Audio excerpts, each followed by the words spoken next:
Hello, this is Dr. Paul Cottrell, and I am doing a show on March 14th. This recording will be on YouTube, Brighteon, Bitchute, and Rumble. Please make sure you subscribe to all the channels so you are informed of all the content that I make. Thank you for joining. I greatly appreciate it. If you like the content, please share the links. Ask your social media to follow me. You can follow me on X, on GETTR, on Substack, and Buy Me a Coffee, TikTok. Lots of ways to watch my content. You can also listen to or watch my content on my website under broadcast. You can also read generated news that's published on my website under broadcast paper. So thank you for joining. Greatly appreciate it. Please go to my store, the-studio-reykjavik.com, and get the great products that I offer. Some of the products that I have that are really important for your skin are the structural nano silver soaps. You can get it in peppermint and also in lemongrass. These structural nano silver soaps will help with your pores and neutralize. Really important. Use them every day to help the health of your skin. And in terms of the cold season and the allergy season, we're moving towards the allergy season. Please get the drops and the lozenges that I have. You can get it in Manuka honey, in orange splash, vitamin C, and the drops you can get in blueberry, cherry flavor, and also in honey and lemon. Have a few bags to your household. Have some at work. You never know when you need it. But the moment you have that throat irritation, take them right away. It will help to neutralize and mitigate the problem. You want to do that right away before you start getting an infection. So please go to my store, the-studio-reykjavik.com. Get the lozenges and the drops. Be prepared. You never know when you need them. Make sure you use discount 5 and you get $5 off any order on my store, the-studio-reykjavik.com. All right, with that, I want to start talking about the breaking news that happened last night. Kharg Island was hit by the United States. Trump mentioned that all the military targets were hit. The oil reserves on the island, this is in the northern part of the Persian Gulf.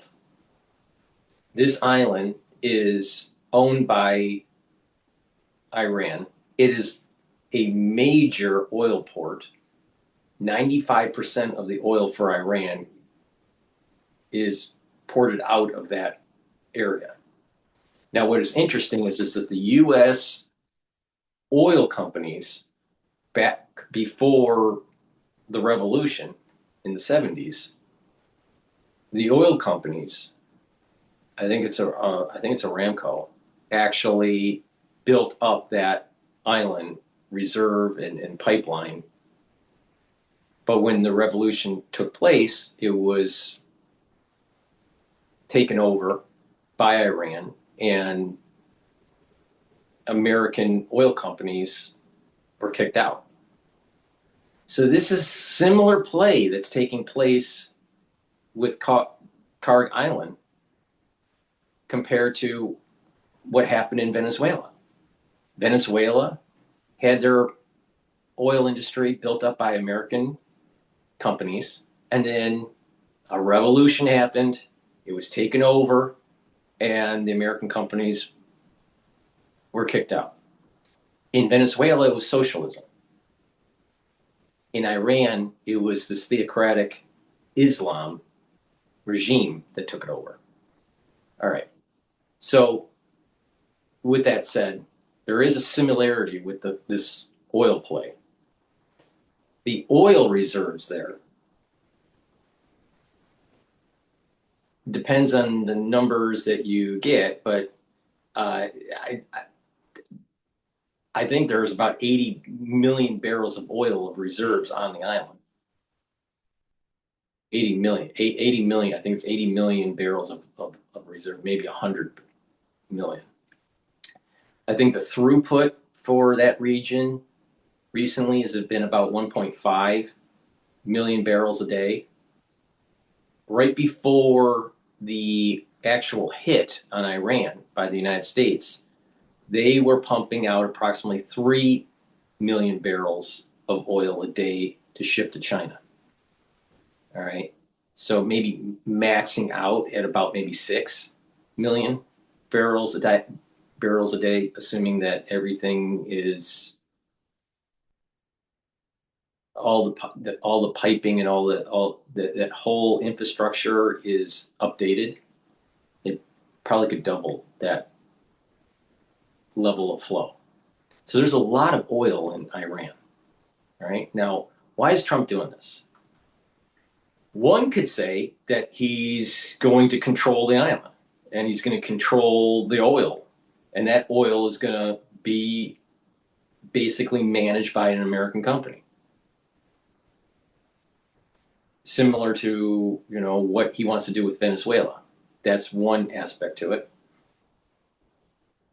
Another is it's a 100% chokehold. So tankers are flowing through the strait, but it's only Iranian tankers. And it's not that many, but some energy is flowing to China. So by cutting it off, it 100% prevents China from getting oil. So this is somewhat of a shot over the bow by the United States to show China, we can control your energy. So you be careful about what you do to Taiwan. Okay, so there's a geopolitical play here with Kharg Island.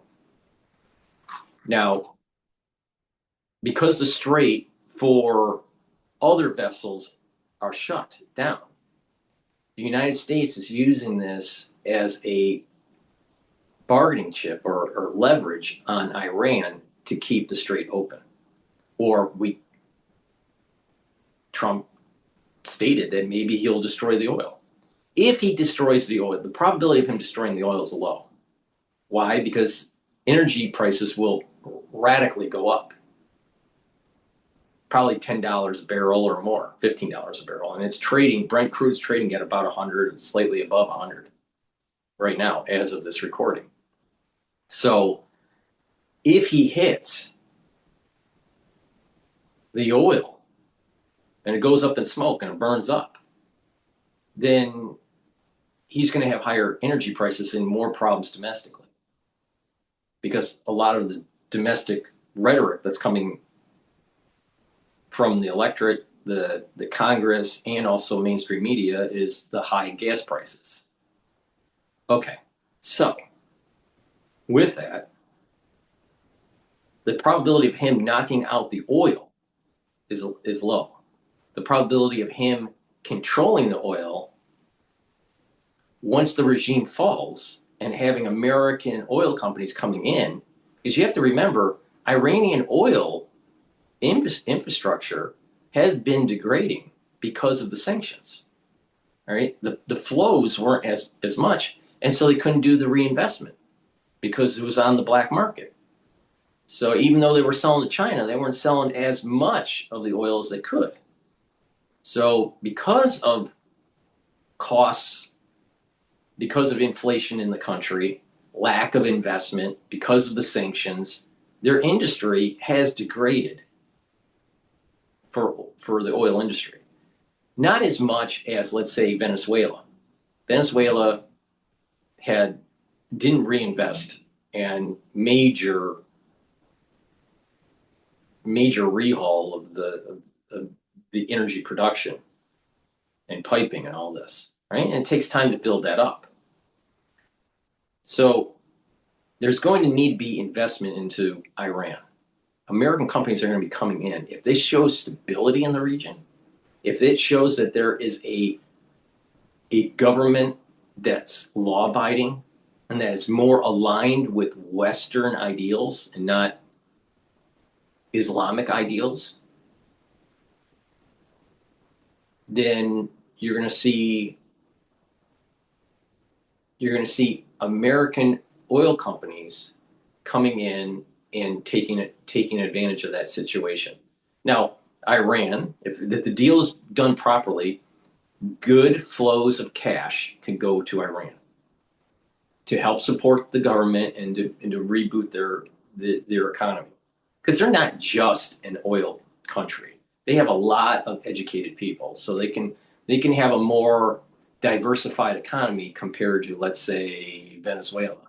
All right, so there's a great opportunity for a constitutional republic to be booted up in Iran, but you got to knock out the IRGC, and you have to knock out completely the theocratic regime. And supposedly the theocratic regime is still holding on.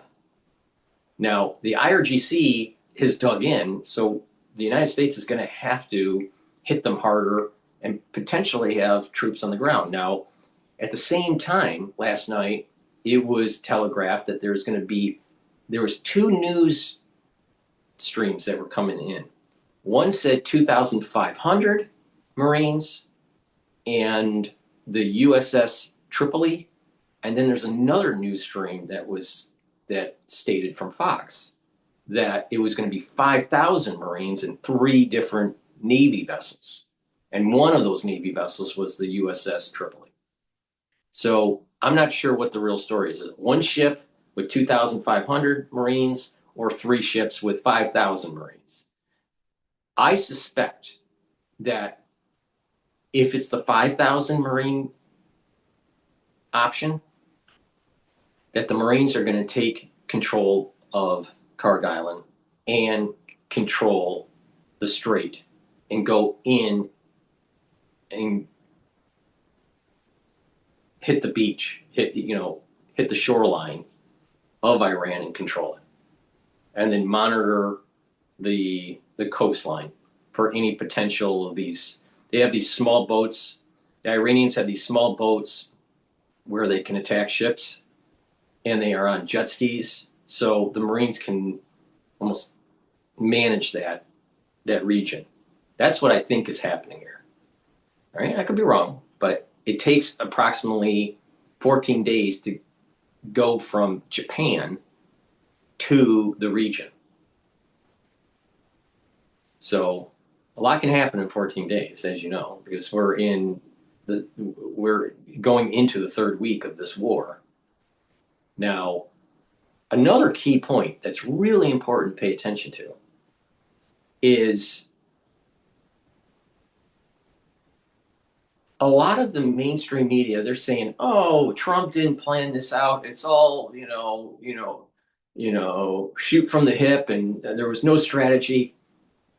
There's been a long-term plan to do this. And let me give you the reason why, where the data points are. Trump kept on saying that Iran couldn't have nuclear weapons. Trump also kept on saying that there's unfair trade practices that are taking place and that we need to bring back our manufacturing and build up our military and have decouple from China. Now, if you're looking at the world and assuming that the country, the United States, is going to go to war with China in the future, you have to build up your manufacturing, you have to build up your military, and you also have to show strength through deterrence against China to make sure they don't go into Taiwan. Unfortunately, we have degraded our Navy fleet over the decades, and we need to rebuild it. So we're stress testing the system. All right? So that's one point. Where they're stress testing the system and getting battle ready for a potential war with China. China's PLA has telegraphed in their white papers that they want Taiwan anywhere from 2027 to 2030. All right? The United States military is preparing for a war with China. China needs energy. Where does the energy come from? Iran and Russia.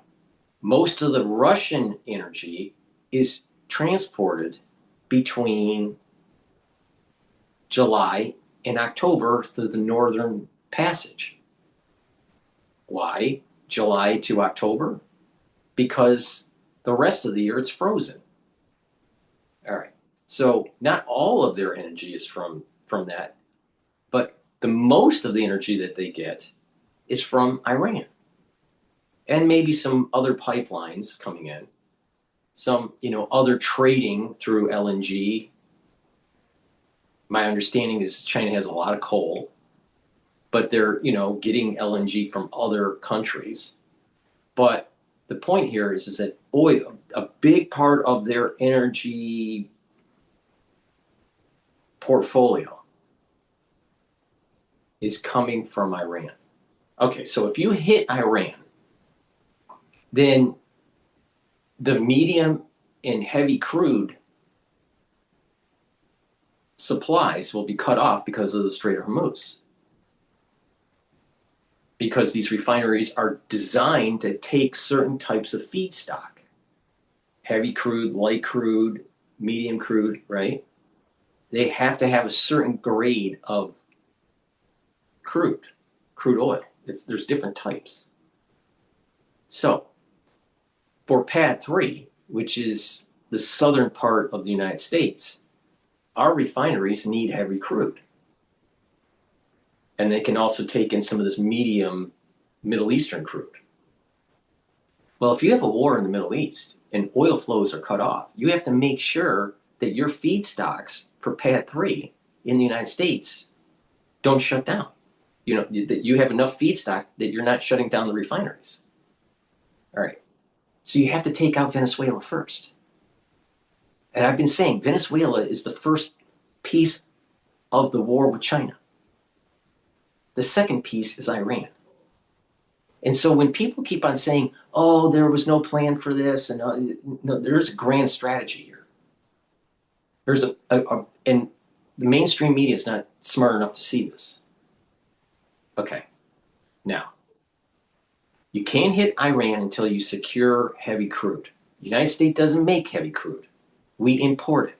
We import it, medium crude, from the Middle East, but we also get heavy crude from Canada. We make some heavy crude, but not most of it's light sweet crude.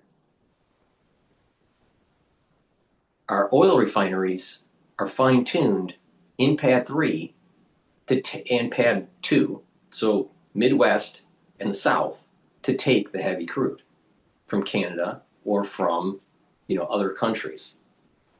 Secure the heavy crude with Venezuela. We've done that.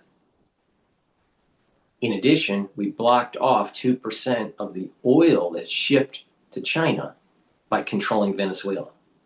So we get two things out of taking over Venezuela. Control of 2% of their oil supply for China, and we have secured heavy crude for feedstock into our refineries for PADD 3 and PADD 2. All right? Now you hit Iran. Why? Destroy the regime, knock out their military, stop their funding of the proxy wars that have been going on for decades, get back control of the oil,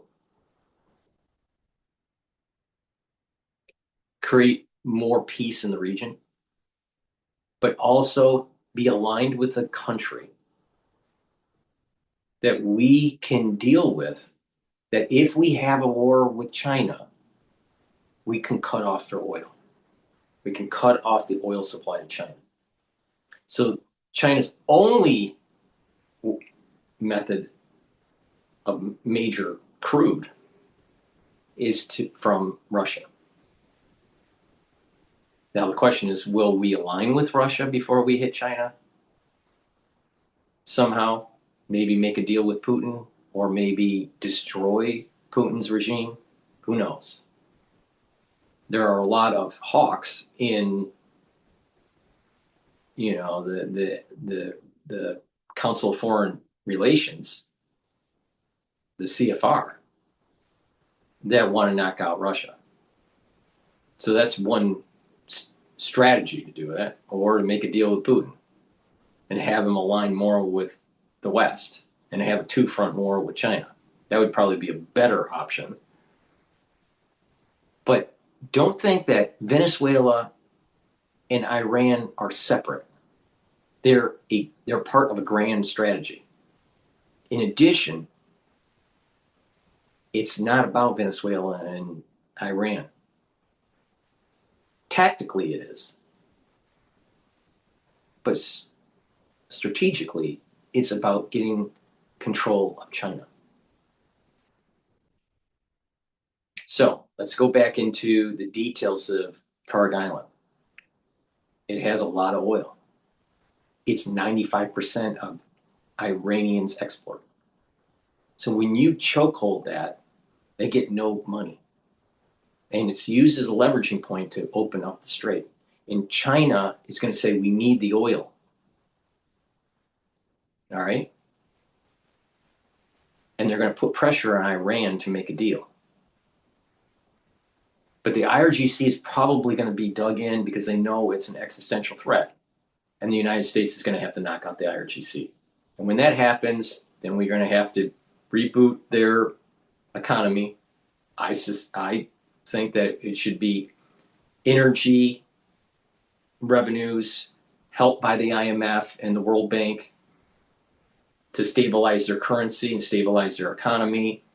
Have a group of 5 nations of the West come in and help with the constitutional republic, have fair elections, and have them brought into the orbit of the United States, where Iran is a child of, the Iranian government becomes a child of the United States. We give birth to a new constitutional republic. Now, that's what I think should happen. Now, what happens could be totally different. But the point here is that it's about defanging Iran, controlling the oil supply, so it reduces the optionality for China. Now I'm going to play some videos giving other media perspective, but the bottom line is this: no one is talking in the terms that I'm talking in. Please go to my store, the-studio-reykjavik.com, and get the magnesium and zinc. This will help to boost up your immune system, also increase the efficacy of D3, and help with brain function. Vitamin C and magnesium boosts up the immune system, helps with brain function, and improves your skin. Now, all right, let's listen in to DW on their Iran war update. U.S. strikes Kharg Island.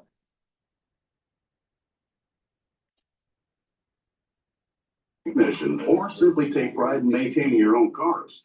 Harbor Freight offers quality auto tools to meet your every need at prices that can't be beat. Harbor Freight, your automotive depot.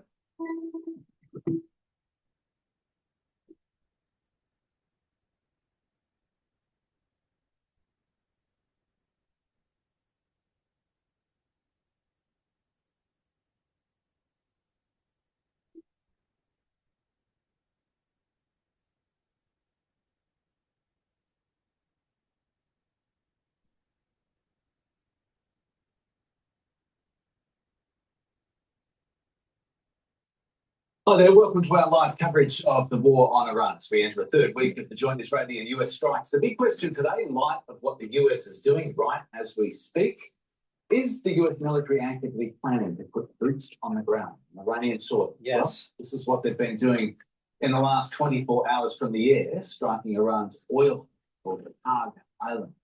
Donald Trump has claimed that the island's military targets were obliterated, that its oil infrastructure has been left alone for now. In the Berlin studios, hi, I'm Anthony Howard. Hi everyone, I'm Jared Reed. Before we go to our military expert, I'm going to show you exactly where this Kharg Island is, and we can bring up Google Maps. Now, it sits in the Persian Gulf, north of the Strait of Hormuz, which you can see down here. So it's about 25 kilometers from the Iranian mainland. It's quite a small island, just around 20 square kilometers in size. I'm going to zoom in a little bit on that. For some context, it's about Manhattan, the island of Manhattan is about 3 times as large as Kharg Island. Despite this tiny size, it's the main terminal for Iran's oil exports, so hugely important to Iran's economy, and it's the oil reaches the island through pipelines from the oil fields on the mainland and refineries on this island. So we can see some of them here. They process 90% of Iranian crude oil exports, most of it bound for China. Right. So the US media is widely reporting that the US is sending amphibious troops into the Gulf region at the same time this is happening. So with that, we bring in our first guest for the day. Marina Miron is our military expert. We talk to Marina a lot on DW since Russia's invasion because there's been a lot to talk about, Marina, and especially in the last 2 weeks now, of course, with Iran. I wonder, have you been following the US media reports that I mentioned about these amphibious forces headed for the region and the overnight strikes? Your first thoughts, if you could. Good afternoon. Yes, of course, I've been following the news and the announcements made by both sides, the United States and Israel on one hand. And now she's a geopolitical expert, especially in the Middle East. She was asked to talk many times on mainstream media about what was going on with the Israeli war in Gaza and their fight in Lebanon against Hezbollah. All right. So she knows her subject matter. She's a Ph.D. All right. But let's see what she has to say, because I have a feeling that she doesn't go into the grand strategy that I mentioned at the very beginning of this show. All right. But we'll see. I haven't seen this video at all. You're going to get my knee-jerk reaction, but I am sick and tired of all these experts not getting it right. But maybe she will. Maybe I'll give her the benefit of the doubt. But I doubt. I have a very strong suspicion that a lot of these experts are going to get it wrong. They got it wrong during COVID. They got the damn thing wrong during the tariffs. The experts, the economists out there got the tariff issue totally wrong. The money managers out there during the tariff issue, they said to not go into U.S. equities or U.S. bonds and to move your money overseas into emerging markets or into Europe or Asia.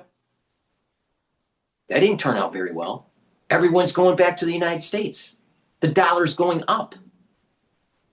Now, because of inflation, because of the high energy prices, there's a tick up in the yield of the 10-year. Equities are going down, but this is a time to buy. You never bet against the United States, ever, okay? And it's not just Dr. Paul Cottrell saying it. J.P. Morgan in the late 1800s and early 1900s stated that. Never bet against the United States, because she will always surprise you. Now, let's see. But I'm going to dissect this really, really deep here. All right? And this is her domain. This is her educational domain.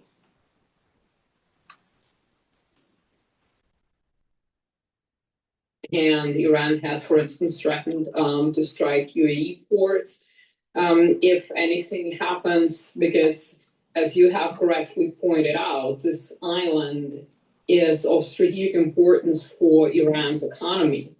And any damage to its terminals, to its infrastructure, not military infrastructure, obviously, would set back Iran decades, because the Iranian economy could effectively collapse. And so the fact that the United States is now considering potentially taking the island, we don't know if they're going to destroy that infrastructure. And as I said, that would have a major impact, not just on Iran, but on the United States as well, because of the oil prices. And we're seeing a major energy crisis, not even comparable to the one when the war in Ukraine started, when Russia invaded Ukraine. And everybody is bracing to see what is going to come, because it's not quite clear what the overall objective is. Is it to leave the infrastructure of the island intact and just send in the forces? The other question is, why would it be announced? Because such operations usually... He's announcing it because he's using it as leverage to open up the strait. Now, the chances of him knocking out the oil is low, maybe 10% chance. 90% chance is to take it, have the Marines control the strait, open it up, and the flow of that oil is going to be controlled by the U.S. And then it creates a geopolitical issue between the United States and China. And what this does is it chokeholds the funding for the IRGC and eventually degrade until they die off. Now the question is, will the people of Iran rise up to the occasion and have a democracy, have a constitutional republic? Or will they go to some sort of monarchy that's tied to the Shah? Or will they want this theocracy? Now, if you pay attention to who are the people that are protesting, there are two major types in Iran. This is broad brushing it, right? The ones that are against the theocracy and the IRGC, and the ones that are for the theocracy. The religious versus the secular. Now, the secular are very educated. There's a lot of them. And they want peace. So if we can get enough of them to galvanize and move forward and to push back against the IRGC and the theocratic regime, we will literally have democracy in that region. Now that's the harder part. Knocking out the boats, knocking out missiles and drones, that's the easy part. The hard part is making sure that the secular part of the society is galvanized to want to fight for a constitutional republic and to abort the theocratic regime. Now, what's Trump doing? Trump's basically saying, hey, I just knocked out all the military targets on the island. The Marines are coming in. There's 5,000. They probably will they'll be bifurcated into 2,500 to take the island and 2,500 to hit the shores and control the strait. And when that happens, the United States is in complete control of the oil. 100 million barrels of oil on the island for the reserve.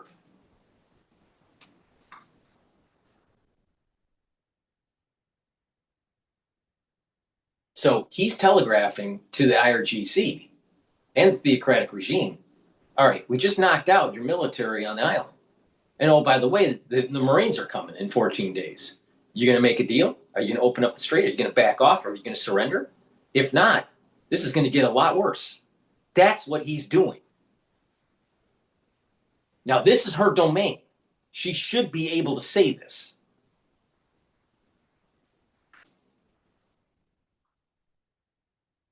Trump is sending in the forces today, and tomorrow or tonight they will be landing on the island. Such operations take time to prepare, and the first preparatory ground would be the informational ground and intelligence. And if they're taking the island, they're using Delta Force. Where's the Marines then? So that doesn't make much sense. I don't know. I haven't heard anything about them boots on the ground on the island in the near term, meaning like the next 24 to 72 hours. I haven't heard anything on that. All I heard was Marines coming in. It'll take 7 to 14 days. and they were traveling on a boat. Now it could be that they're flying in and they're just telegraphing the boats are coming, but it's really they're flying in. Who knows? It's probably smart to have them flying in, but if they take the island, they're using local Marines in the area, or Delta Force to come in, maybe Navy SEALs, some sort of special operations to control the island. That would be interesting if it happens in 24 hours. I'm thinking that they would take the island, boots on the ground within the 14-day mark.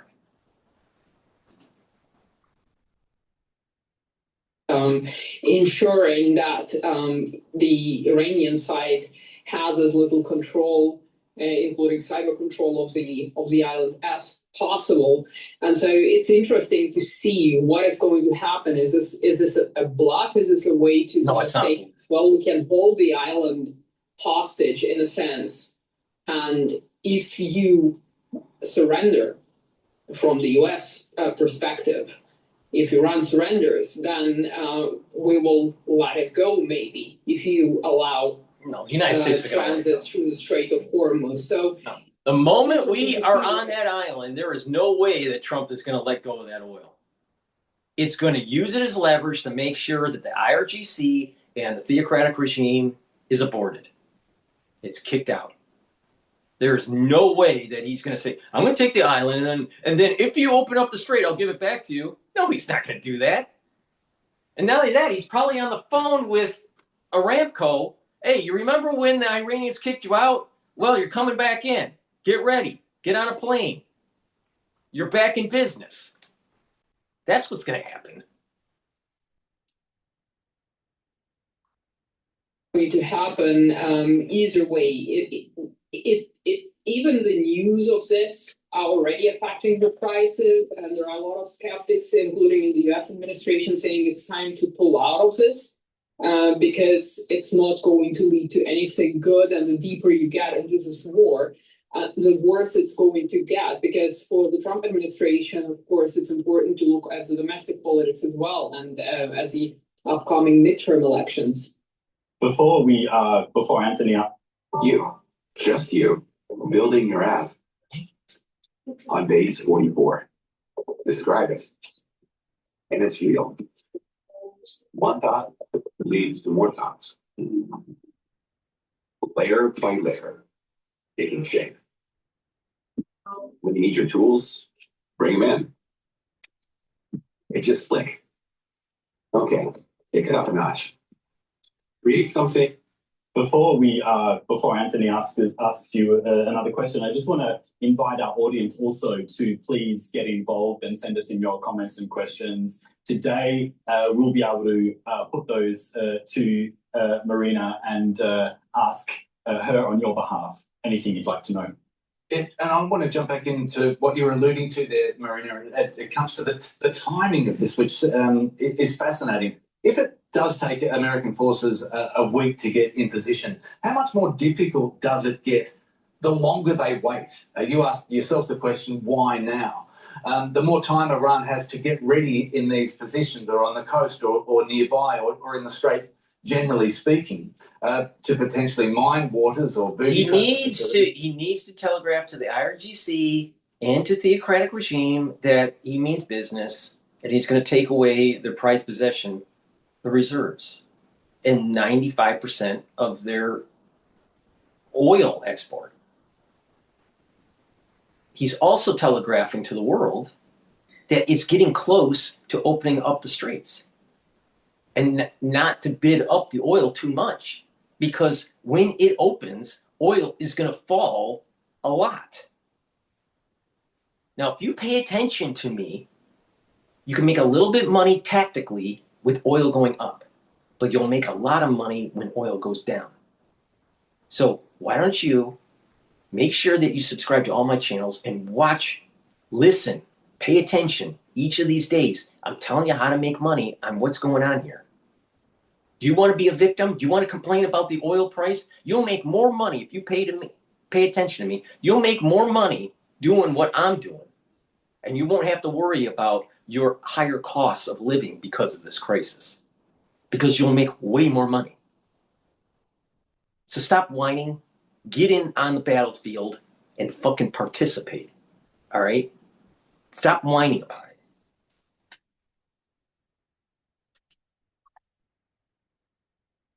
Whatever that may be, how much more difficult does it get the longer the US waits to undertake such a major operation like this? Well, my assumption is that the US is already ready. Right. That it could happen anytime now because, as I said, it takes time to prepare, and you don't announce an operation in the last moment. Maybe it's a way to give Iran a chance, or to the new Ayatollah a chance to say, okay, we don't want our strategic asset to be touched.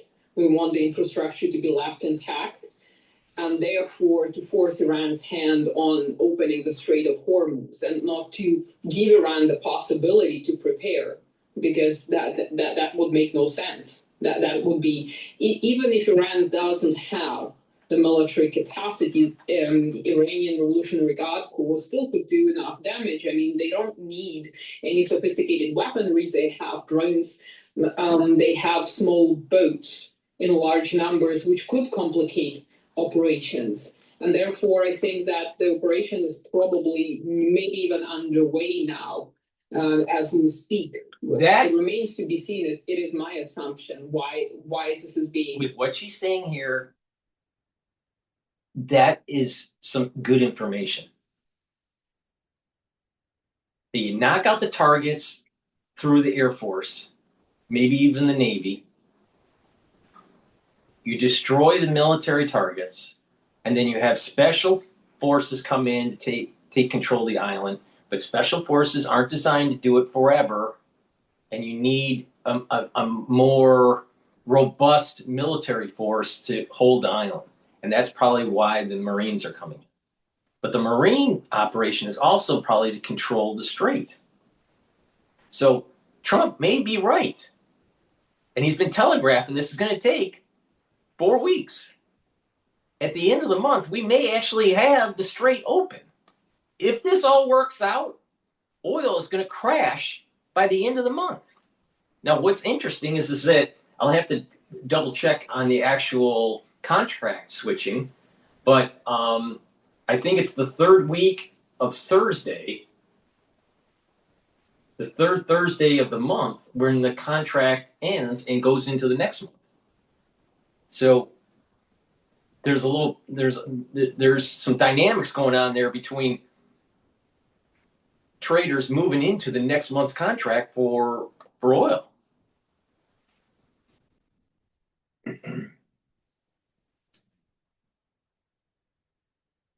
I think special operations are going to be on the island to hold it. And then the Marines come in. Announced now to give Iran the last chance.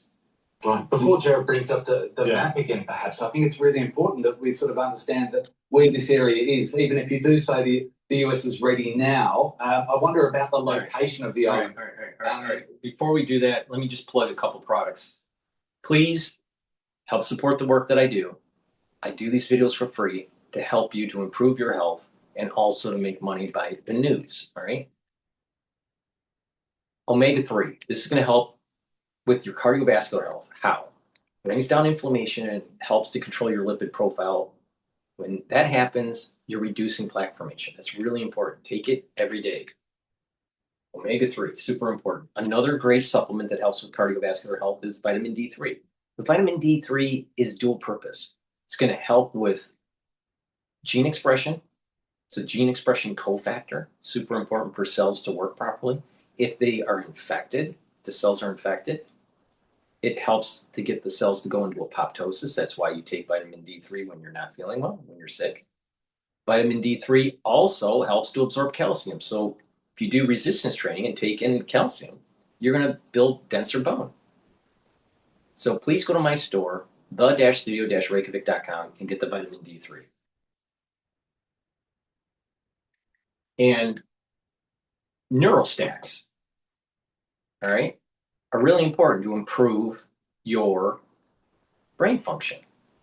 Clarity factor gets rid of that brain fog and allows you to concentrate. Take this every day. Make sure you drink it with filtered water, but take it every day. And what you will notice is that your memory will improve. You'll be able to concentrate better, and you will be able to think faster. So please go to my store, get the clarity factor, take it every day.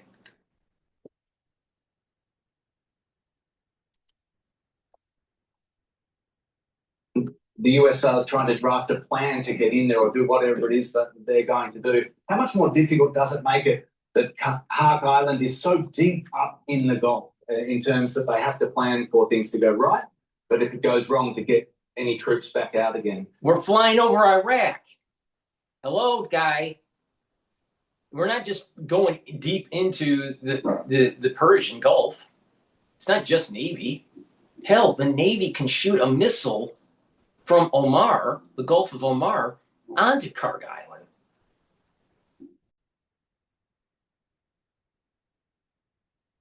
So it's not just focusing on where the island is way north within the Persian Gulf. But you got to realize that our Navy can shoot missiles from the Gulf of Oman into the Persian Gulf. Plus, we could fly over Iraq and hit. So there's many vectors that we can use to actually go in and attack the island. But if you're talking about an amphibious unit or airborne, there's a lot of different ways that we could do this. Maybe we can launch from the shore of Iraq or Kuwait or Saudi Arabia. Or we go through the strait with the Navy up through the Persian Gulf, which is a little bit more risky. And that might be the reason why they need the Navy to take, you know, the Marines and the Navy to come in and slowly unclog that region. Airborne. They can drop there, have special forces come in, control the island to reduce the potentiality of a larger force coming in and getting hit. So they secure the island, they secure the region, and then they fly in because there's an airfield there. They can fly in and just drop off the soldiers. So there's a lot of different ways to do this.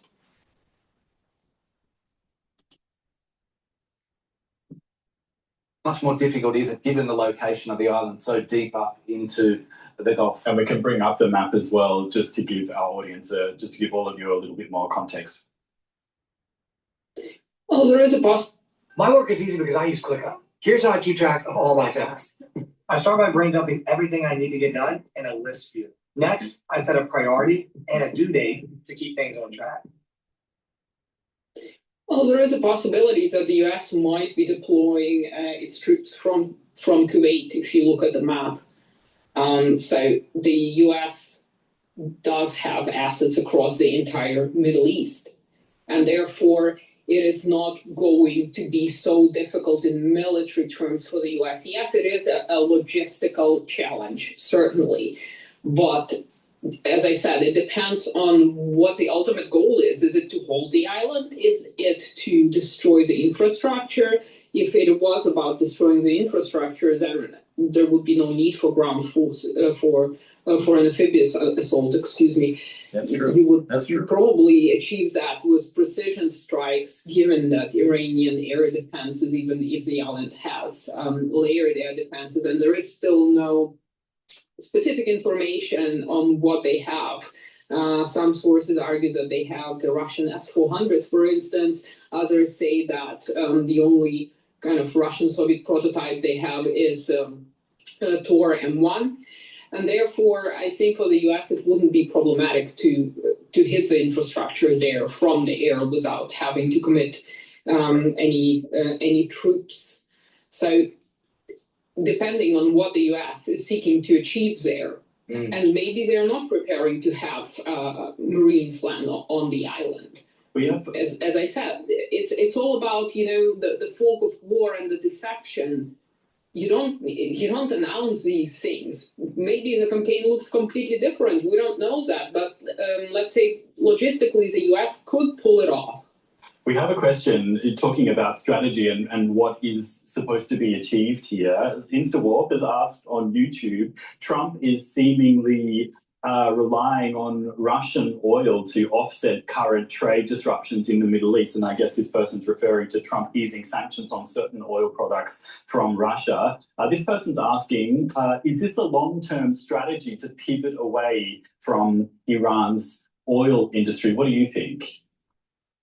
They would like, thank you for asking, I greatly appreciate it. They would like for them, China would like to be able to diversify their oil suppliers. The problem is that a lot of the energy that's flowing to China is through the Northern Strait, through the Northern Passage. Well, that's only active for just a few months out of the year because it's frozen the rest of the year.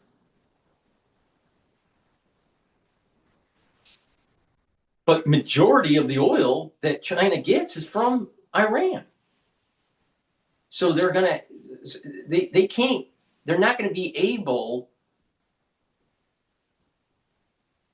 to switch to Russian oil because of availability to supplant the actual Iranian supply.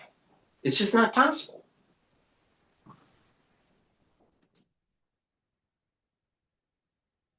I'm not sure what the long-term prospect is. From my perspective, it's not just about Iranian oil, it's about Iranian oil going to China.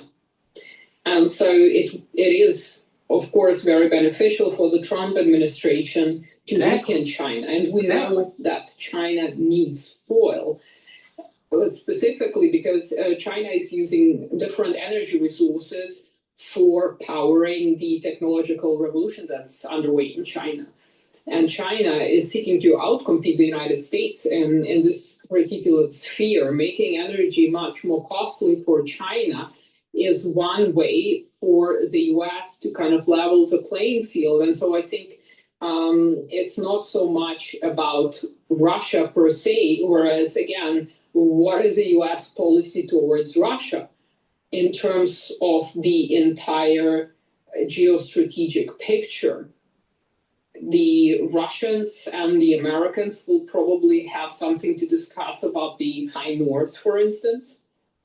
Then again, I've also read that the OPEC Plus countries are going to pump more oil. So somehow this gap, if anything happens, will be filled, but the prices will be different. And I think that is a crucial factor.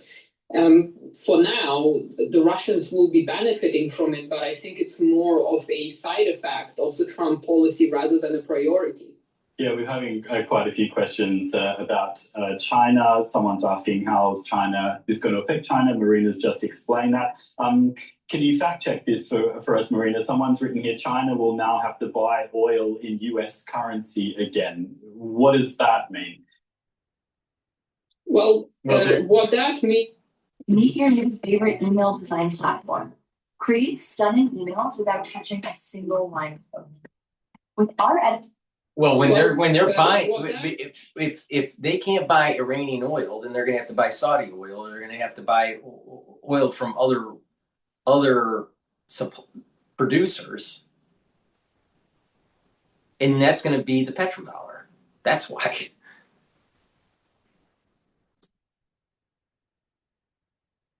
Means essentially is the maybe the greater aim, if you look at all the operations, including Venezuela, is to keep the US dollar in the game. Exactly. And since the war in Ukraine, we have seen a shift away, and we have seen India buying Russian oil, the shadow fleet, the so-called shadow fleet, right?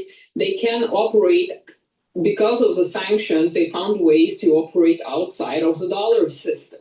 Exactly. And therefore, Now think I about think, now think about this. Now think about this. We sanction a country like Iran. Certain countries want to get the oil from the Iranians. They can't because Iran can't use American dollars because the paper soldier, all right? The paper soldier meaning the American dollar and the ability to chokehold through the banking system and the way trade is done prevents sanctioned countries from using it.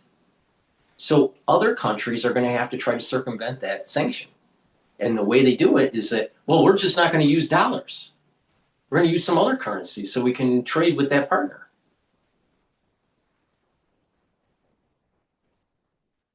So when people kept on saying, oh, the dollar's weakening, go away from the dollar, get the BRICS. You know, what it was is a means to circumvent the actual sanctions that the United States had on Iran.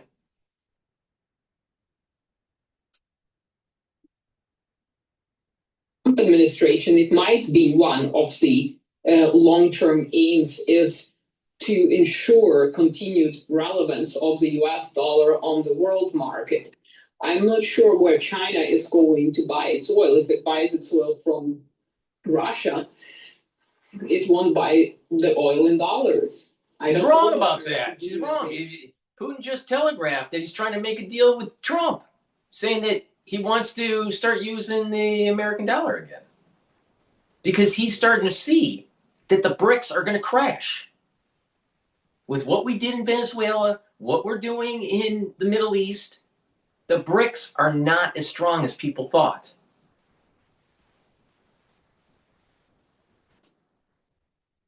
She's wrong on that. They're going to reach. It might as well offer something in exchange in terms of technology. We know that a lot of technologies that the Russians use for their unmanned systems are coming from China.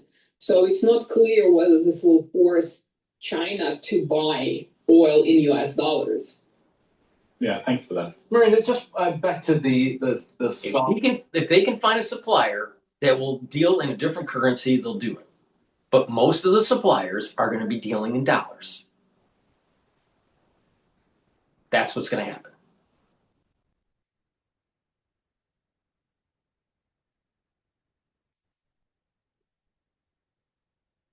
And the type of forces that the US are now sending in. Can you sketch us out a picture? I guess we got familiar with, to some degree, with the US style of operation that they used in Venezuela. Is that like what we're going to see here? We're not going to try and forecast if it happens and where it happens, but if they are to send in a force, the amphibious forces, is that what was used in Venezuela? And is that what is now being sent into the region? No, it's totally different. It's totally different. It's totally different. The amphibious assault on the island most likely is going to be the Marines. All right? The Marines I don't believe the Marines were involved in directly. I thought it was all mostly Delta Force that were involved in Venezuela. Now, I wouldn't be surprised if Special Forces actually, the first boots on the ground to control the island are Special Forces. And then the Marines come in and secure it for longer term. And the thing is that there's the exact size. and there's an analog to this in tanker wars during Operation Praying Mantis, when we were knocking out the oil rigs that were wired up for radar systems for Iran. Our special forces went in to knock them out. They would the rigs would be hit by the Navy, and then the Navy SEALs would come in on helicopters to finish it up.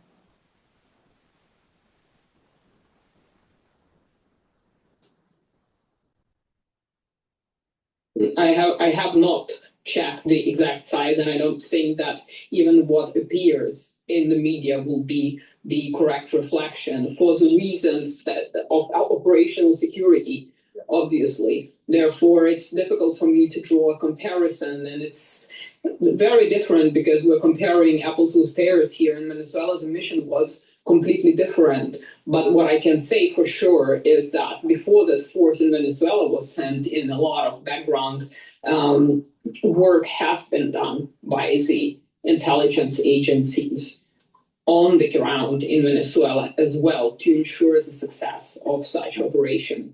And they heavily degraded the defense of Venezuela first. We know that Iran's defenses are degraded, but are they still way more capable than anything the US faced in Venezuela? Can Iran still put up a big fight on the island of Kharg? It's a very... On the PGA Tour, I trust only one caddy. On my lawn, I trust only one pro. It's me, right? Yeah. It's a very good question because we have seen that Iran is very different. Killing Ali Khamenei has not crippled Iranian system. The people didn't take to the streets, and this operation wasn't over, meaning that the vertical control structure is still in place. Obviously, we see from the US reports that a lot of its military capabilities have been degraded. Many statistics have been posted in the reduction of strikes. But if you look at the Iranian media, it says exactly the opposite. So who is, in this information war where each side wants to portray things from their perspective to show how good they are and how they're winning, the truth is probably somewhere in the middle, and I do assume that Iran retains enough asymmetric capabilities, cheap drones for one, in order to make things complicated, because the US is using very expensive equipment. And we have seen the best example of this kind of operation is the Ukraine SBU and KUR, so the Ukraine Security Services and Military Intelligence in the Black Sea. And we have seen what they managed to achieve with unmanned service vehicles like Maguro V5. And therefore, from an Iranian perspective, maybe they cannot militarily win this, but they can raise the cost. And by raising the cost in terms of life and equipment, this is going to raise the political cost, aside from the economic shock that we're experiencing. And this is the main target, erode the political will. And we've seen this throughout the past centuries when a militarily weak adversary faces a strong adversary, the war in Vietnam. Marina, before we throw it back to the audience for more, and sorry to talk over the top of you there, just on that, we do our best to detect whether the US is under any strain in terms of their stockpiles. They give off the impression, for good reason, that their supplies are almost have no bottom to them. As Iran fights this asymmetric war, as we often hear, do you see any signs that the US is running out of patience, or there's a growing nervousness in Washington about the length of time? Are we getting to any point where anything that you read or... The Democrats are going to say that Trump can do nothing right, and that's about it. But I don't think we've lost patience yet in terms of what's going on in Iran, because we haven't really felt the true effects of higher oil yet. Please go to my store, the-studio-reykjavik.com. If you can't sleep at night because of what's going on in the Middle East, maybe you should go to my store and get the Goodnight Formula. You should be taking the Goodnight Formula every night. Why? Because it allows you to get into 3 to 5 cycles of REM sleep and deep sleep. It has tryptophan, melatonin, GABA, and passion flower to help you to detoxify your central nervous system, to be well rested, and to consolidate memory. It's super important to take. And by getting good sleep, you're slowing down the aging process. Digestive enzyme complex helps to break up carbohydrates, proteins, and lipids and reduce the load on your pancreas. Super important. It also has bromelain in this complex that helps to break up clots. And digestive enzyme complex has the proteolytic enzymes to break up glycoproteins, which is super important during the cold season. Olive leaf extract, dual purpose, helps to boost up your immune system and helps with your cardiovascular system. How? Brings down inflammation and helps you to control your lipid profile. And lastly, getting a good probiotic is super important. Good health starts at the gut. I have a powdered version of the probiotics and a VeggieCap version. Please go to my store, get either version, take it every day, and with taking a good probiotic, you're going to improve your nutrient absorption, your metabolism will improve, your brain function will improve, your skin will improve, and your immune system will improve. You'll bring down inflammation at the gut level. Super important. So please go to my store and get the probiotics. Let's continue. In Washington is starting to reflect any sort of tension, any sort of nervousness about the length of time that these assets are being deployed in such high numbers.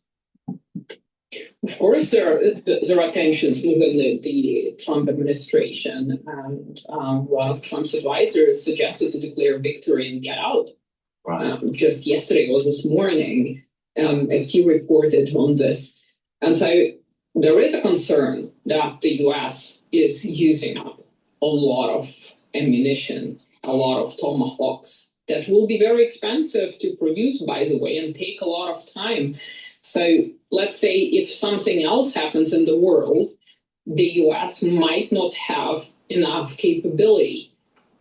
And we have to look at the entire global picture. The Venezuela theater is still a little bit shady. We're hearing that there is a potential that Cuba will be next.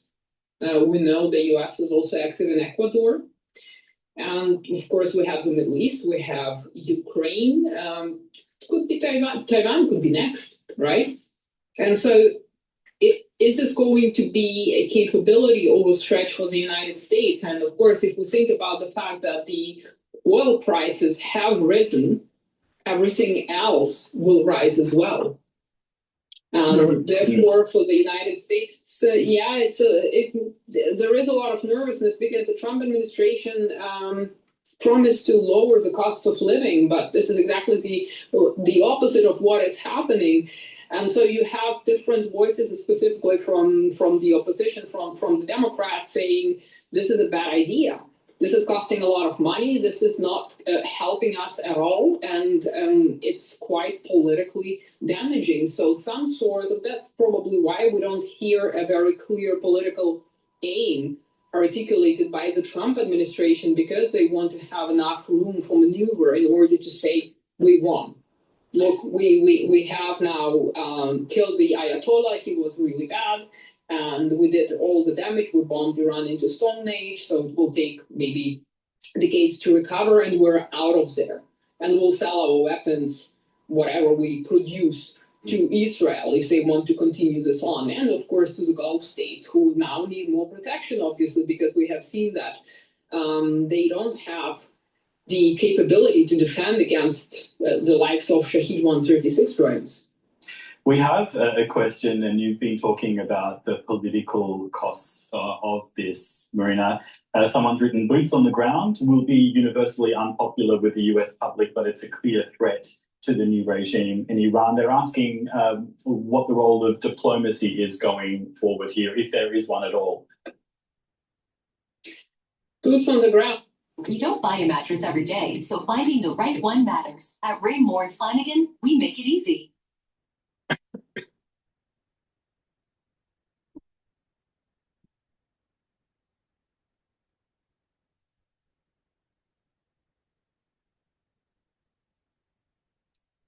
Boots on the ground. Well, boots on the ground where, right? Iran is a very big country with a very difficult terrain. So let's just push the matter with the Kharg Island aside. If the US wants to deploy boots on the ground in Iran proper, what would the objective be?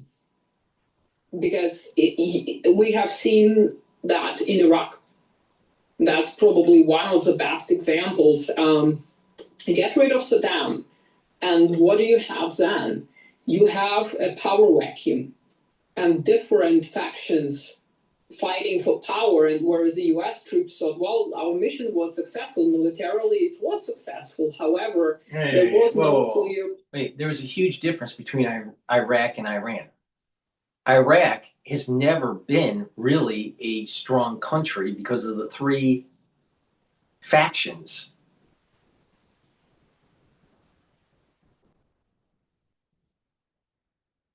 So when you take out the big dog, then the factions will start to fight again. And it was Saddam who can, with an iron fist, kept the country together. Very similar to what was happening during the early China dynasty with Qin. All right, there was a lot of factions within China, and it took one major leader to bring them all together. All right, but Iraq didn't have as much of a secular and a educated population as the Iranians. So it's different. Now, there will be a power vacuum. That's true. And there will be infighting between the part of society that wants the secular Western culture, and you'll have part of the society fighting that wants the Sharia culture. But my understanding is that there are more, in terms of absolute numbers, the percentage of the population is more on the secular side than on the more orthodox side of Islam, of Shia Islam. So it's different than Iraq.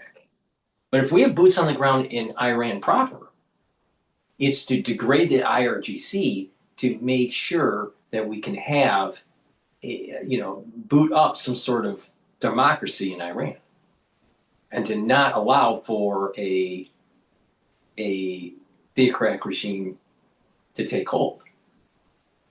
And I suspect that Iran can rise to the occasion where Iraq had difficulties because of their lack of education and the sectarian violence, the sectarian issue of the three factions within Iraq. Iraq is a country really put together by Western powers in the early 20th century. It's not, I don't think it's natural. I don't think it's a natural formation or organic formation of the country. I think it was just forced together. And I think that's the difference. Iran, because of the geography, there are natural borders in the people. The composition of the people are different.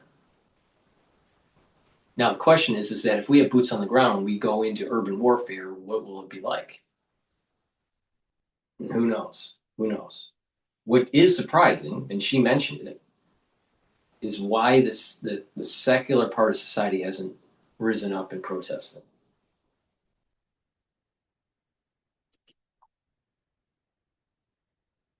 Objective for what will happen after Saddam is gone. These people are not going to sort it out, and Iran is very fragmented in that way. For instance, it has a large portion of Azeri population as well. So it's not just one kind of Persian identity, if you wish. It's multicultural, if you will. They have Balukis, for instance, who also want their independence, and that's where Iran has been cooperating with Pakistan, because Pakistan has Balukis as well. They have the Kurds. And so what would the troops on the ground, what would their mission be? Because you cannot achieve something militarily if you don't have a clear political end state. And I don't see that at the moment. Inciting an uprising using the Kurds, will it work?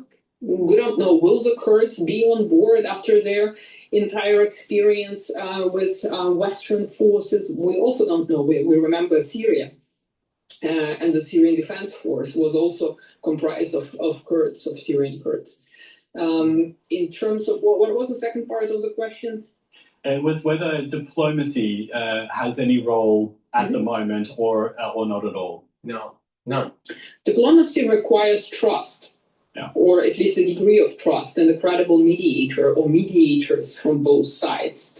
And I think from Iranian perspective, after the 12-day war and after the recent negotiations in Switzerland, Iranians don't have any trust in the international system and towards the US, not at all, because Iran doesn't want to negotiate anymore, because from the Iranian perspective, they understand if they get to some sort of a ceasefire now, it's going to be only temporary before Iran will be attacked again. And so that's Iranian perspective. So they say, okay, great, we are going to fight a long war.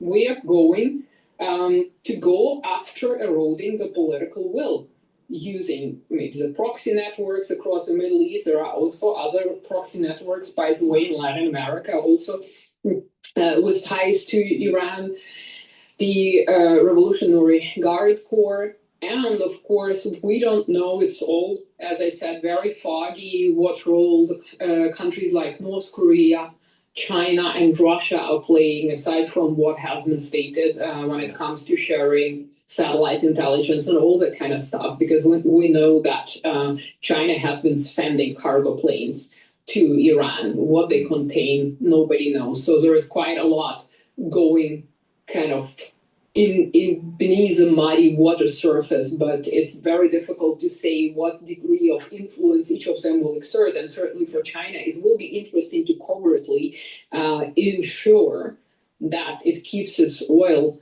supply from Iran. Marina, brilliant as always, in lieu of knowing exactly what the... And having Kharg Island in Trump's pocket, he can use it as a leveraging point against China. So if they're doing things nefarious, then maybe Trump could say, you want some oil, China, or not? Please go to my store, the-studio-reykjavik.com. Get the lignans. This will help with your immune system and your endocrine system, bring down inflammation, soak up free radicals, super important to take, slow down the aging process. And ashwagandha root brings down cortisol levels and blood glucose levels. This will also help with the cardiovascular health and your immune system, help to boost up that immune system. And by bringing down inflammation, you're also helping with brain function. So please go to my store, get the ashwagandha root and the lignans. I also have a great product that helps to relieve pain. Super strong relief, can help with tension headaches. You apply it topically. All right, so if you have a headache, put it on your temples, on your forehead, and on your neck muscles, and it will provide you relief from a headache. It also helps to relieve muscle aches and soreness and joint pain. So please go to my store and get the super strong relief. It's a topical product. You just apply it on your skin and you get relief within 30 seconds, 60 seconds, 90 seconds. It's pretty fast. Please go to my store, the-studio-reykjavik.com. Moves of the US forces might be. It's been great to do some mock strategy with you. Thanks so much for all the detail. Appreciate your time as always. My pleasure. Thank you for having me. Thanks. We can speak to... We have got to the point where literally anybody can build a fully working app without knowing how to code. This is Base 44. This is the first look at the current industry-leading AI app builder, and you wouldn't believe the kind of apps that people... We can speak to Professor Sultan Barakat, professor in the College of Public Policy at Hamad bin Khalifa University in Qatar. Welcome to you, Professor, and I understand you've had some kind of alert in the last hour, so we really are grateful that you have been able to speak with us and make the time for us on this stream. You've been hearing some of what Marina's had to say in the last 15 minutes or so. Is there anything you'd like to weigh in on at this point?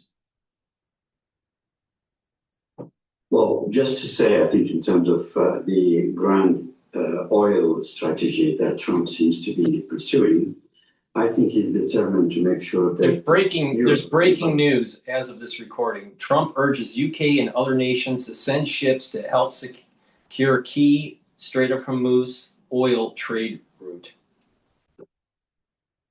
Please go to my store, the-studio-reykjavik.com. Help support the work that I do. All these videos are for free.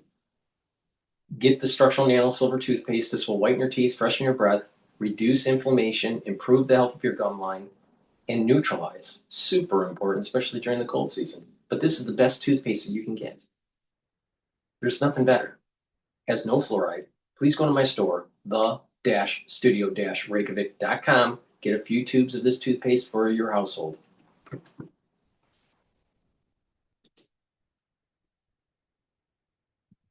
Totally dependent on United States oil and gas. And this is, to me, seems central to his whole action over the last few months. He would like the Europeans, because they're closer to the United States, they're more stable economies, they're willing to pay the price he's asking for, and so on. And I think this should be factored into our understanding of what is going on globally. At the same time, he's wanting Europe to move away from the Russian oil and gas. But as you heard, is also opening the possibility for Russia, in order not to be too isolated, is opening the possibility for Russia to export oil elsewhere. And unfortunately, we at the Gulf here are going to be the people who pay the price for that. The market is not going to wait for the Gulf states to come back into their exporting capacity. Countries will look for alternative sources of energy. And if Russia is now able to supply, then China, and we know already India is looking into getting energy from Russia. Let's unpack that a little bit. I mean, it seems a bit counterintuitive, right? If you're saying Trump is trying to bring Europe closer to the US by way of sidelining Russia, while at the same time easing these oil sanctions on Russia that mean more countries can buy oil from it and therefore give much needed money funneling Russia's way. Yeah, well, it does sound a bit odd, but I think we need to look into the history of Trump and his relationship with Putin and Russia. And we shouldn't just look at this as an isolated episode. I mean, this is the whole thing is got roots for how it developed. But this is my impression so far. I think the Putin is set to gain out of this, and as much as Trump is. You also mentioned China as well in your first answer, and most of the crude from Kharg Island is exported to China. So you think that's part of Washington's tactics here to kind of really hit the energy security of its one of its big rivals? It is, but it's. I don't think he necessarily wants them to not have access to oil, but he would like them to have access according to his own terms. And I think the most damaging has been to the United States is the bartering that was taking place between be it China and Venezuela or China and Iran. And he'd like to bring an end to that, and he would like to push the Chinese to purchase oil in the international market, ideally using US dollars. And they probably will end up doing that anyway. Yeah, and you were also mentioning too that all of this is going to impact the Gulf regions. Talk to us about the real nervousness there right now. Well, I think in terms of expecting or thinking or predicting what Iran's reaction was going to look like, everyone is in agreement that many studies were done over the last few years, and all have suggested that this will be exactly the way Iran responds to any attack by the United States. The problem, I think, from a Gulf perspective, is that the United States was drawn into this by a narrow agenda of Benjamin Netanyahu and Israel. And they went for it without sufficient consultation with the Gulf states, who are main stakeholders, both because of their proximity to Iran, because of their shared economic vulnerabilities, even as partners to the United States. They were not involved in the decision. And in fact, they almost all recommended against it. But still, the United States went ahead with it without calculating carefully the No, it's about taking a risk award analysis, a cost benefit ratio. To say that the United States just went in with no care for what the risks are, and there was no strategy. The beginning of this video, I said what the strategy was. It's about projecting hegemonic power against China. Please go to my store, the-studio.reykjavik.com, and get the structural nano silver gel. You can get it in the tube form or in the quick dispenser form, but use them the same way. Both are very high quality products. Put it on your hands, put it on your skin regularly as a regular skincare, topical skincare, to help to improve your skin. That's one way to use it. If you have a cut, an abrasion, or a minor burn, put it on the lesion. It'll help to heal it about a third of the time quicker. And if you're not feeling well, or someone around you is not feeling well during the cold season, or something worse, like 2020, put it on your hands, around your eyes, around your ears, around your nose, around your mouth, lightly coat your nostrils. It'll stay active for 5.5 hours. So please go to my store, the-studio-reykjavik.com, and get the structural nano silver gel.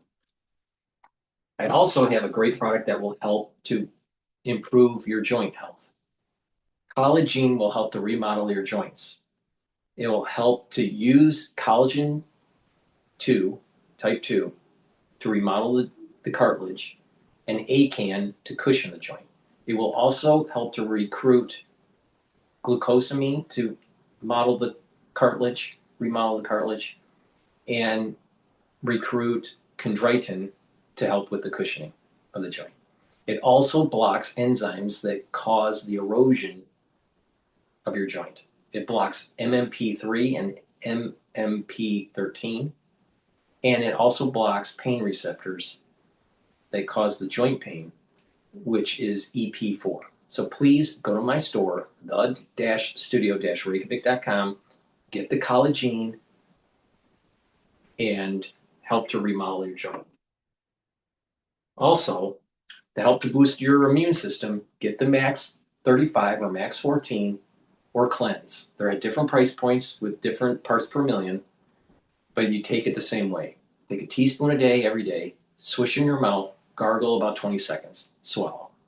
What this will do is neutralize, improve your oral cavity, help the health of your oral pharynx, maintain your mucosal barrier, and help the health of your epithelial cells. This is really important, especially in the oral pharynx, because what this will do is help to boost up your immune system. And you're improving your oral cavity. So please go to my store, get the Max 35, Max 14, or Cleanse. Take it every day. If you're not feeling well, or someone around you is not feeling well, take a tablespoon or 2 a day until everything's all clear, and then go back to your maintenance dose. I've been doing this since 2020, taking it every day. All right, so please go to my store, the-studio-reykjavik.com. Slow down the aging process. And when you improve your oral cavity by taking Max 35, Max 14, or Cleanse, you're also helping with your cardiovascular health. How? Because with poor oral hygiene, you can have more inflammation, more plaque buildup at the vascular level. Poor oral hygiene can also lead to valvular disease. You don't want that. So it's really important to pay attention to me, slow down the aging process. And this is why you see until now, they've been very, very careful not to act in a retaliatory way to provoke Iran further, and they have concentrated their effort on defending their airspace.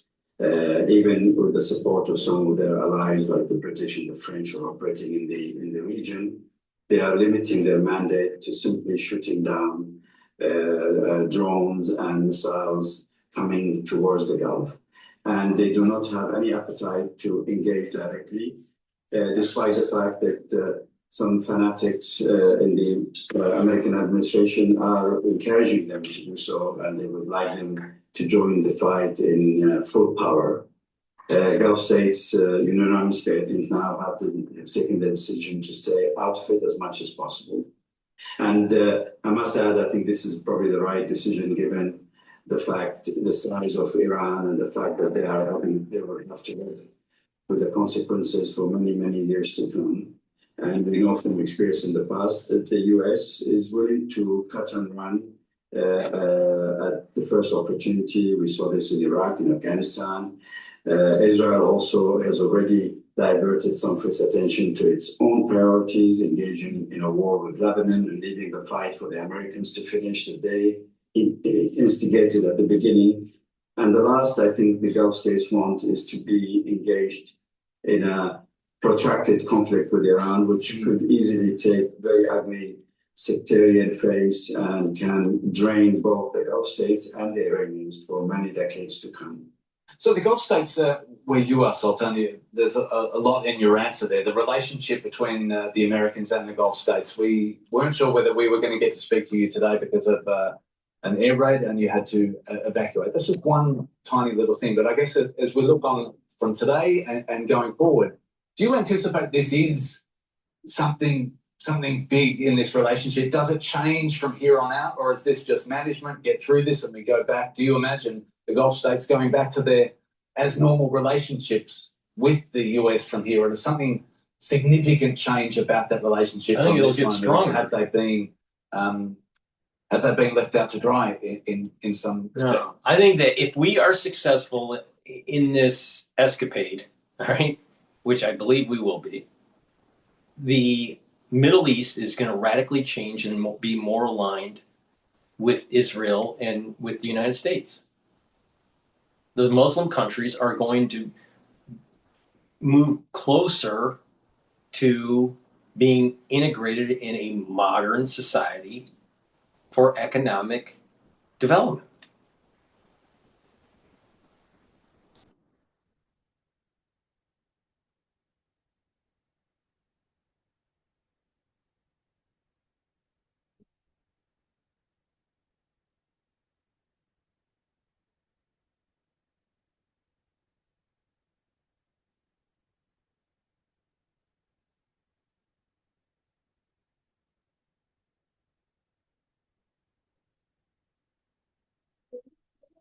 A new crowd, which will be like the first time you all.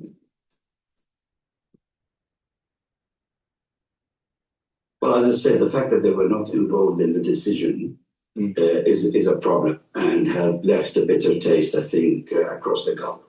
But also, Gulf states have been thinking and rethinking the dependency on the United States security provision ever since the Israeli attack on Qatar in June last year. And different countries took different courses of action. We saw the Saudi Arabia getting closer to Pakistan and signing a joint defense agreement with the Pakistanis, who, as you know, own a nuclear weapon, and that is seen as a way to strengthen their position within the region. The United Arab Emirates turned towards India and signed agreements of joint defense with the Indians. Maybe Qatar doubled down on the United States and signed an agreement that is only done with Qatar outside the NATO countries. So the thinking about the value of this relationship has been going on for some time. I think this latest episode will push them to consider further the sustainability of this dependency on the United States.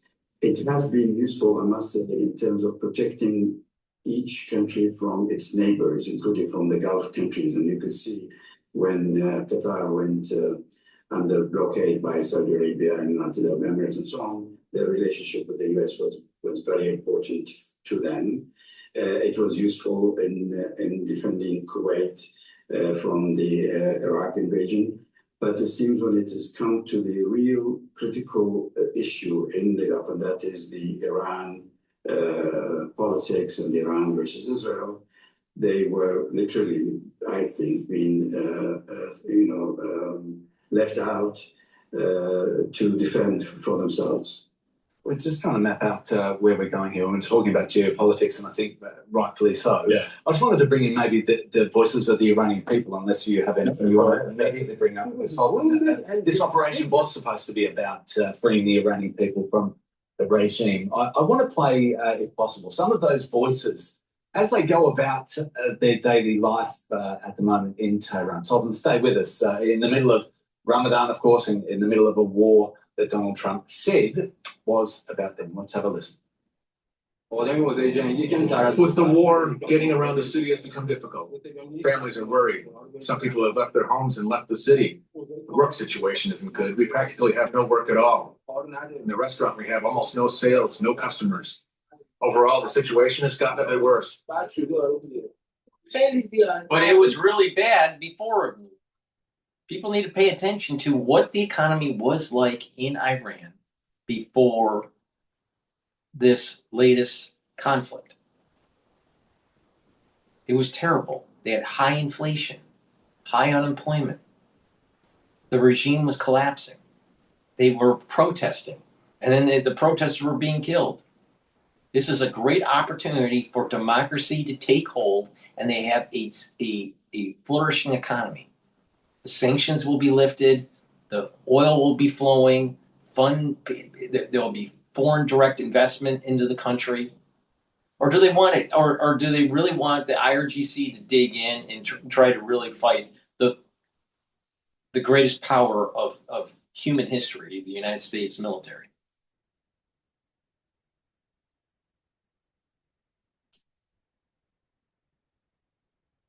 Every day we're afraid. Every day we come to work with fear. And when we say goodbye to our parents, we hug them tightly because it's possible we may not come back.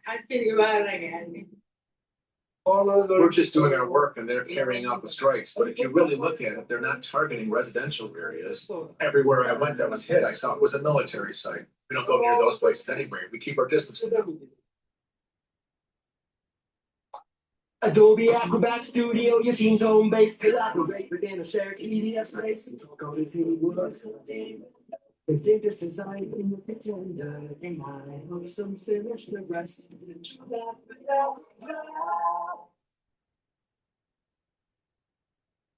Whether you're a seasoned off-roader or getting your vehicle trail ready, Harbor Freight has rugged off-road equipment for every need, from winches. Joe? Yeah, so do you have any response to some of those concerns from the Iranian people that we just heard, Sultan? Well, of course people are concerned. Of course people are concerned. You don't want people to be living in fear and be poverty and be in poverty, and you don't want that. I mean, people are human, But the thing is that you have to go through pain because a theocratic regime is unacceptable in modern society. It's unacceptable. You can't have it. Iran cannot have weapons of mass destruction, period. Period. Plus, they are funders of terrorism. They funded Hezbollah and Hamas. It's time to root out the funding and destroy them. It's that simple. And if the citizenry in Iran are smart, they would just stay away from the military, stay away from the IRGC, and let America kick ass.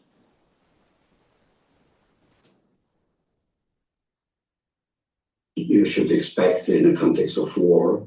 My only concern is that as the Americans and the Israelis run out of targets list A, i.e. clear military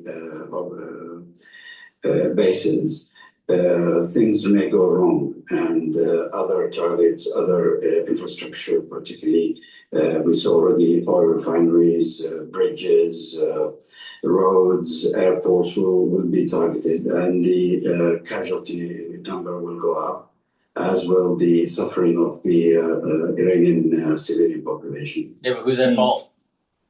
Who's at fault? The IRGC. The IRGC needs to die.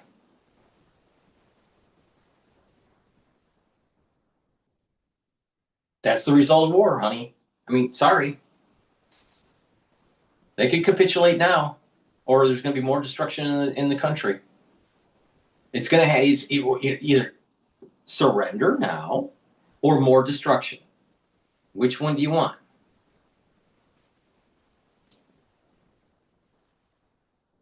Now, while we've got you, I'd like to sort of maybe look on a constructive and positive note. And I noticed that you've co-written an article published yesterday. It's on a website called thinkglobalhealth.org, and we can bring that up actually on my screen, and we can have a look at this article that argues that there is a potential off-ramp for the Iran war, a humanitarian one. You say that health diplomacy could create incentives for cooperation in the region, even if political engagement isn't possible. Could you explain a bit what you mean by that and tell us what health diplomacy is? Well, there are common concerns in the region around health issues. I mean, it's always provided the base for dialogue. We all understand that diseases do not know borders, and they can cross from one country to the other. There's a lot of humanitarian will to support each other in the region, including with Iran, which has demonstrated itself many, many times before when Iran was struck by earthquakes and natural disasters.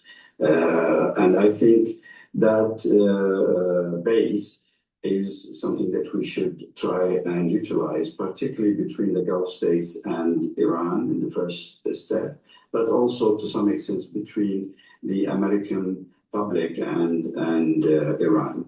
Within the American scene, as you know, within the administration, I think there are different views about this war.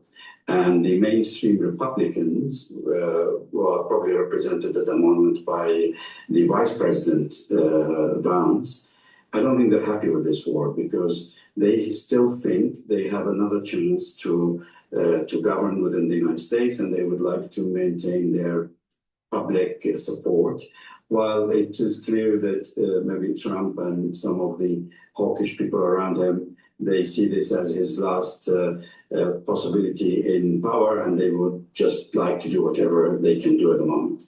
So we are looking at the longer-term relationship between people to people, and I think the majority of the Americans are probably against this war. They don't understand exactly why Iranians are being attacked. And probably the same applies to the majority of the Iranian people because they don't understand why they've been targeted at this moment. So we're hoping that maybe through health and humanitarian actions, some common ground can be sustained to offer possibilities where for when the politics is right for people to engage at a slightly higher level.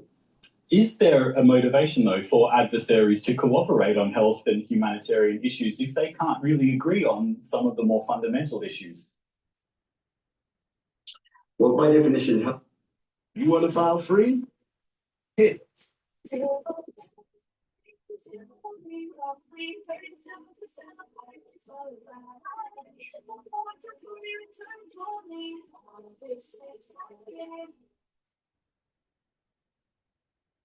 Reba here, back to tell you about Realtor.com. With over 500 active new listings monthly, you can find your dream home today. Well, in name. Well, by definition, health and humanitarian are easier to tackle and easier to agree upon. And of course, even with Trump, you could see that he's put out a lot of statements trying to emphasize that the civilian casualties has been kept low.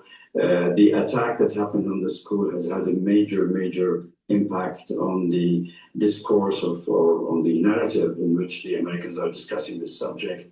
And you can imagine that if this continues and more hospitals are targeted directly or indirectly affected by the war, then there will be greater public opinion against this conflict. So the answer is yes. I think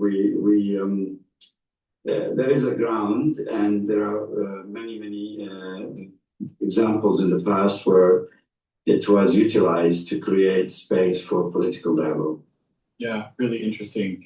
Yeah, we're having a lot of comments coming in, people just talking about the war generally, people saying, sadly, it's a lose-lose situation. Keeping the regime's power, the Iranian regime, is bad for the people, but these attacks are obviously also bad for the people. No one knows what's coming after. Yeah, do you have anything you want to ask, Anthony? No, the positivity, I think, is the thing that's bleeding off the page, and it's been great to get you to come along and bring that. If you haven't got anything more for Sultan, we might let you go, Sultan. It was really great of you to make the time under difficult circumstances today. We know you had to get on the move earlier to make yourself available after that was much appreciated any time, but particularly today. Thanks so much for joining us. Thank you. Please go to my store, the-studio-reykjavik.com. Get the Myotrol. Myotrol will help with the gene expression to build muscle and maintain muscle. It has polyphenols, flavonoids, and lignans for the gene expression to help build muscle and maintain muscle. This is really important to take if you're 40 years of age or older, male or female. Make sure you do some resistance training. If you're an athlete, younger or older, you will also benefit by taking Myotrol. Resveratrol soaks up free radicals. It helps with youthful gene expression. It gets rid of cells that are in senescence. Boosts up the health of the mitochondria and improves your energy levels. Super important to take to slow down the aging process. Resveratrol also stacks well with C60 and helps with the basal layer for your skin. That's the reason why you look younger when you take resveratrol. Vitamin B complex. Vitamin B complex will help to rev up your cellular metabolism, protect your neurons, and help with the health of your mitochondria and boost up your energy levels. Super important to take if you're 40 years of age or older. All right, let's listen in to Fox News. This is chaos in Tehran, national security expert says. And tonight, in another clear sign that Iran's evil regime is struggling to stay afloat, newly anointed supreme leader is nowhere to be found. Today, the Secretary of War announced that he was wounded and disfigured. Other reports claim that he's in a coma and isn't even aware of his new role. Here now with reaction, former Deputy National Security Advisor Victoria Coates. So great to have you this evening. Thank you for joining us. So what does your gut tell you is the situation with the supreme leader at the moment? Well, Charlie, good to be with you too. I mean, what I'm seeing here is chaos in Tehran. There is really no strong decision making being made. They're kind of firing things off randomly. They're in this kind of weird dialogue with China, and nothing is progressing for them. So my guess is that Mojtaba Khamenei is indeed incapacitated, at least to some extent, if not dead, as was reported earlier today. So they have no central command and control. So they have no response to something like what President Trump did today, which was supposed to be impossible. You're not supposed to ever touch Kharg Island because this is going to destroy energy coming out of the Gulf. Guess what? He said, no, I'm going to do it. I'm going to reach out and touch it. I'm going to destroy the military installations. And if I want to, I'll destroy the energy installations. So I don't really see much of a response out of Tehran. So I'm glad you mentioned the Kharg Island thing because, you know, obviously that gives the U.S. some control, obviously, over the, the loading of ships, oil tankers at that end. But that doesn't necessarily get that tanker through the Strait of Hormuz. How does this strategy of taking control of Kharg Island wind up giving the U.S. the ability to provide safe passage through the Strait of Hormuz? Well, it's a multi-pronged strategy, Charlie, because what we also have is we have what's called the Petroline pipeline between Abqaiq and Yanbu. That's across the Saudi Arabian Peninsula. You can run up to 5 million barrels a day across that. And what we're seeing is all the tankers are going into the Red Sea, which suggests that the Houthi have stood down. And we're going to start to move a whole lot of energy through that pipeline. And there's a corresponding natural gas pipeline with it as well. So it's a little bit clunkier than what you'd like to see, just loading up a tanker and running it through. But this is a way to run the energy out. That means we don't need the strait as much as the Iranians do. So when you mentioned the Houthis, obviously there are some ships that are getting out that are, that Iran wants to get out. And I'm assuming that the Iranian government is getting paid for those shipments. At what point do the payments to, say, the Houthis or Hamas or Hezbollah, at what point does that money dry up and we start seeing those proxies for Iran walk away? It's drying up right now, and we've heard nothing from Hamas. We've heard only words from the Houthi. We've seen a little bit out of Hezbollah, but Israel is responding very, very strongly. So in a way, if you look at it, mining the Strait of Hormuz is suicidal for Iran because that's where they're still running some oil out to China. That's their last revenue coming in. And the economic problems that they had that caused those massive demonstrations in December, they haven't fixed them. They've gotten worse. So for them, they're making their ultimate predicament even more dire than it was 2 weeks ago. So what can you do about a ship that Iran is allowed to pass through unmolested, that's filled with oil, that's headed to China? What can you do about that after it's gotten to the Strait of Hormuz? Well, if it's sanctioned, like any of the rest of the shadow fleet, we can interdict it. So that's a process. That's something that you do, but we can, yes. I mean, if we interdicted a ship that was headed to China, that would be pretty high stakes. Well, we've done some others. We've done some in the Indian Sea, so it's not unprecedented and it's perfectly legal. So we'll see what happens. So let me ask you this: one of the things that I'm always concerned about with Iran is this sort of Armageddon button. At some point, they have nothing left to lose. They truly have nothing left to lose, and they do something catastrophic that not only destroys it destroys themselves, but it also destroys the rest of the world. How worried are you about that? How would they do that? Or do you think they've already tried to do that? I don't think they have an Armageddon button yet, Charlie, and I think that's why President Trump is taking this action so that they don't. I think he agrees that they would be far too likely to push that button if they had it.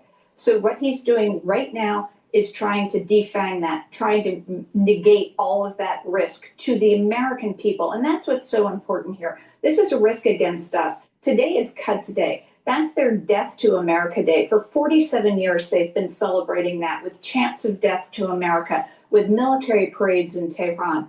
And so I think that's the paradigm he's trying to break and say, we're not going to do this anymore. We're not going to let them get to that Armageddon moment.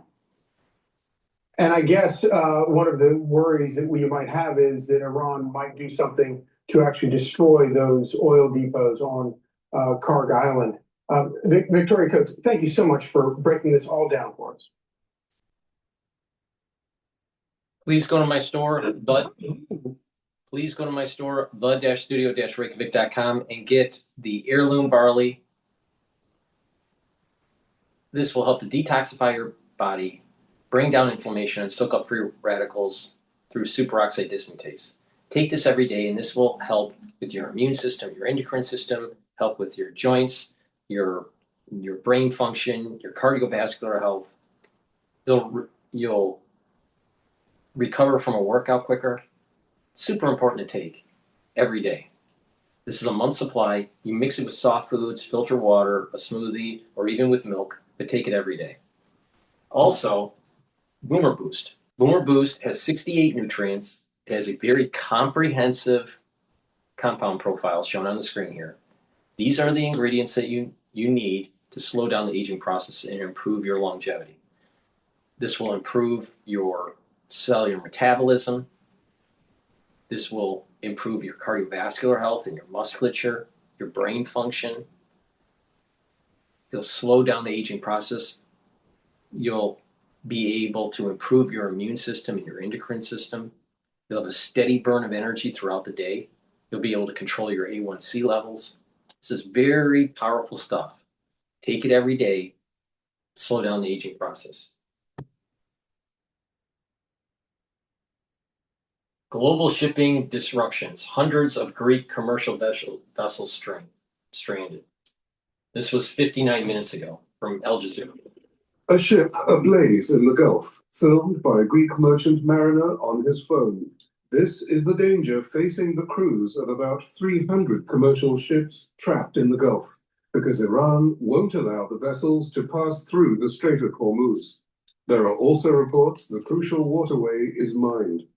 We spoke to a Greek officer on board a tanker that loaded crude oil in Iraq before the war broke out. It's now been forced to wait. For security reasons, we've withheld his real name and location.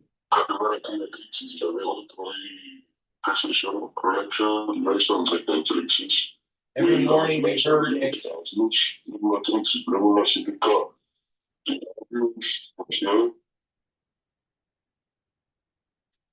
I'll read it because it's hard to hear.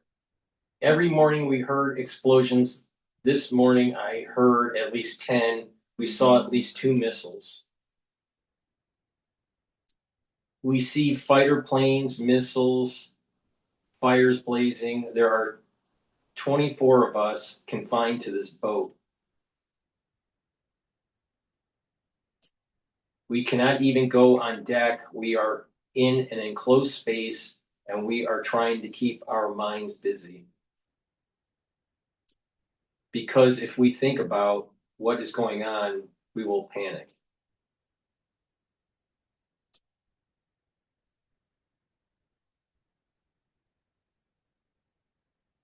For now, the crew has food and water, but if the conflict drags on, they will run out, and there are few tugboats big enough to resupply them in the open sea. The choking off of oil supplies raises the risk of economic hardship worldwide. The vast majority of traded goods, 90%, is transported by ship, making maritime transport crucial to the global economy. If ships cannot move freely and safely, then consumer prices and energy prices increase all around the world.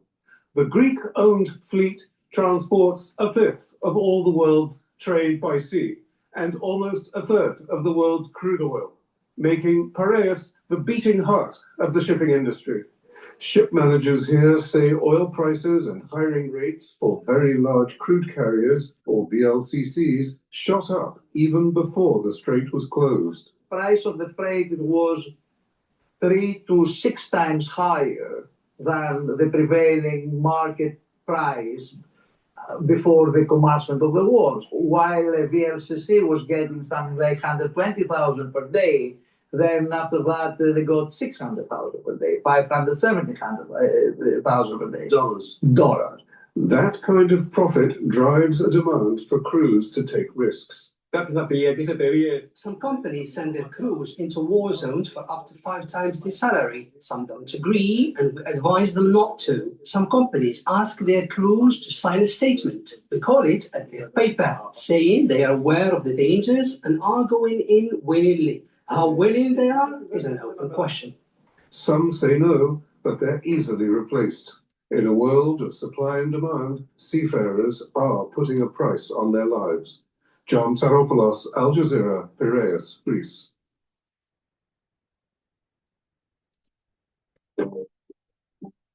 Please go to my store, the-studio-reykjavik.com, and get the C60. This is 1,000 times more potent than vitamin C as an antioxidant. Very strong. Take a teaspoon a day every day, preferably on an empty stomach in the morning, but take it every day and you're going to slow down the aging process. You can get it in a 2 ounce, a 4 ounce, or an 8 ounce configuration, you can get an extra virgin olive oil, avocado oil, and MCT coconut oil. But take it every day, really important. It has to be C60, has to be suspended in an oil for proper absorption. Now, this will help to improve the health of your mitochondria. You'll have more energy. Your tissues will perform better. Your organ systems will perform better. You'll reduce plaque formation because you're soaking up free radicals at the vascular level. You're going to help with brain function and the health of your neurons. You're going to help with your endocrine system and your immune system. So please go to my store, the-studio-reykjavik.com, get the C60, take a teaspoon a day every day. And like I said, you can stack it with a lot of the different products that I have, like Boomer Boost, resveratrol, the turmeric, the ashwagandha, the lignans, even the Max 35, Max 14 or Cleanse. And when you stack them in it, what you're doing is that you're supercharging the anti-aging process. So please go to my store, the-studio-reykjavik.com, get the C60. C60 also improves the basal layer of your skin. That's the reason why you look younger when you take it. So please go to my store and get the C60. Take a teaspoon a day every day. I've been doing this protocol since 2016. That's the end of my broadcast. Oil markets are going to be volatile going into the trading session on Monday. So we'll continue watching, and I'll give you my perspective in real time of how to manage through the crisis. Thank you for listening and have a nice day.